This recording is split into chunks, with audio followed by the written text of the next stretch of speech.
Hello everyone, this is Rahul Jakaria from Sharekhan. Welcome back to exciting 3R actionable stock updates. 3R basically means right sector, right quality and right valuation. These are our investment ideas. Today we have an update on Hindustan Aeronautics Ltd. Our analyst maintains a positive view on HAL with a revised price target of Rs 5,485. Company had a healthy order book of Rs 94,000 crore at the end of Q4 and it has a manufacturing pipeline extending till 2032. Government's focus on defense, spending and the long runway for growth makes it an attractive bet. The stock trades at 35 times its FY26 earnings estimate. Next, we have an update on Cholamandalam Investment and Finance Company. Our analyst maintains buy rating on CIFC with a price target of Rs 1670. CIFC is a well-placed and diversified NBFC as demonstrated by superior performance across economic cycles. The company has been expanding in the existing and new geographies. Strong AUM growth, improvement in margins, contained credit cost should translate into a healthy earnings trajectory going ahead.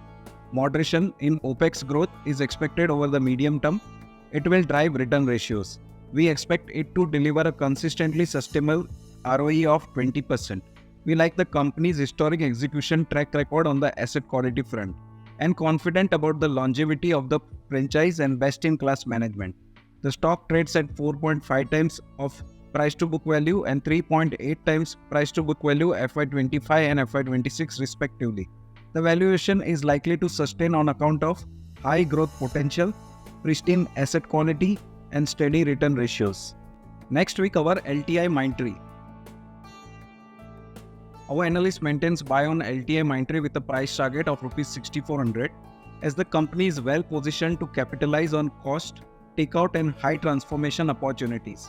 The company has started FY25 on a positive and expect the broad level momentum to continue in Q2 of FY25, with momentum in BFSI segment expected to continue for the full year.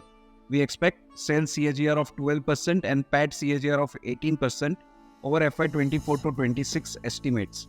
At current market price, the stock trades at 31.4 times its FY25 and 26.1 times FY26 estimated EPS. Investment in securities market are subject to market risks. Read all the related documents carefully before investing.